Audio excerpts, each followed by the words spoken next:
Radio પ્રોગ્રામિંગના કોર્સમાં જોડાઈ ત્યારે કોઈકે કહ્યું કે હવે રિટાયર્ડ થવાની ઉંમરે તમે આ કોર્સમાં જોડાયા, સારું કહેવાય. અને એક દિવસ ક્લાસથી ઘેર આવી તો મારા પતિએ હળવેથી પૂછ્યું, તને મજા આવતી હશે ને યંગ બાળકોની વચ્ચે? આ બંને વાતો સાંભળીને મને એક જ પ્રશ્ન થયો કે શીખવાની પણ કોઈ ઉંમર હોય? આજના એપિસોડમાં એની જ વાત સાંભળતા રહો.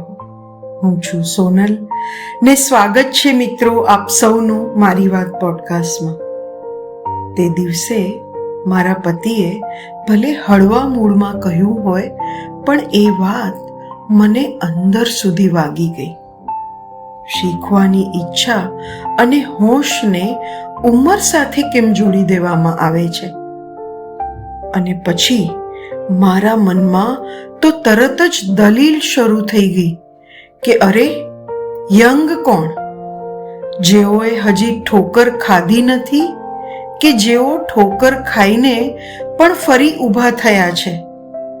જેઓ નાની નાની વાતે ડગી જાય છે એ, કે જેઓ રોજ થોડુંક જતું કરીને આગળ વધે છે?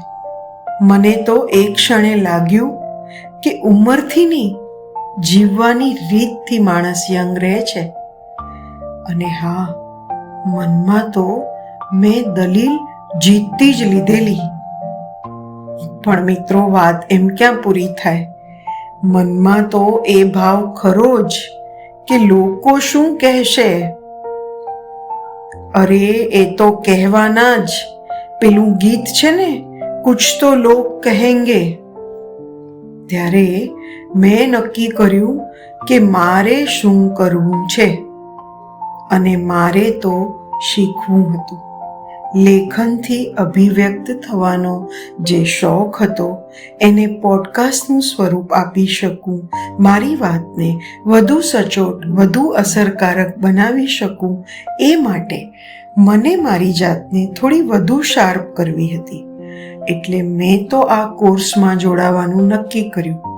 લોકોને જે કહેવું હોય તે કહે.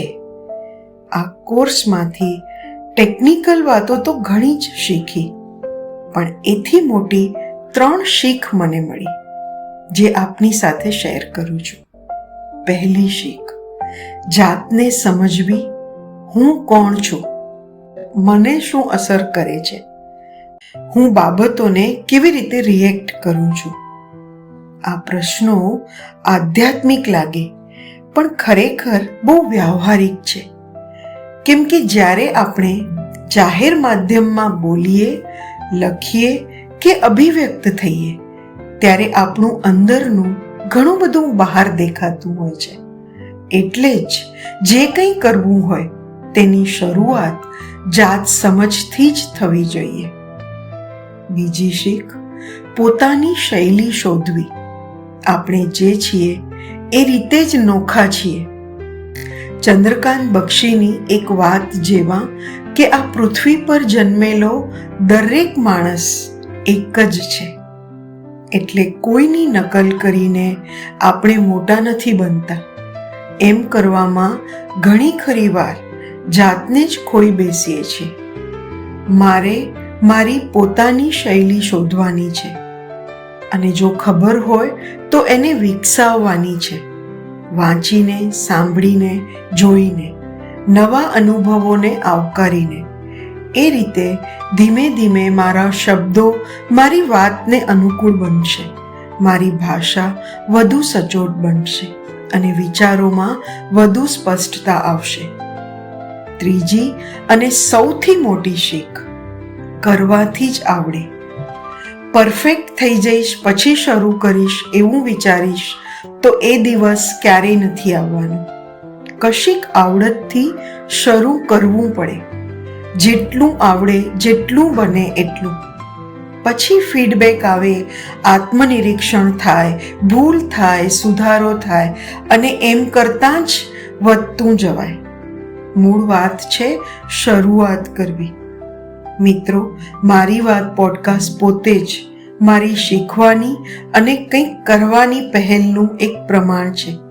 જેમ જેમ કરતી જાઉં છું તેમ તેમ શીખતી પણ જાઉં છું. અને મારા માટે શીખવું એ બીજાને બતાવવા માટે નહીં, પોતાને વધુ જીવંત રાખવા માટે છે. તો જો તમે પણ કોઈ નવી શરૂઆતની બારી પાસે ઊભા છો ને, તો ડર થોડો ઓછો કરી પહેલ વધારી દો. મિત્રો, મારી વાત સાથે જો તમે તમારી વાતને જોડી હોય તો મને જરૂર જણાવજો. તમારા પ્રતિસાદનું મારા માટે બહુ મૂલ્ય છે. જો તમને મારો પોડકાસ્ટ ગમતો હોય તો બીજા સાથે શેર કરજો, અને સબસ્ક્રાઈબ ન કર્યો હોય તો કરી લેશો.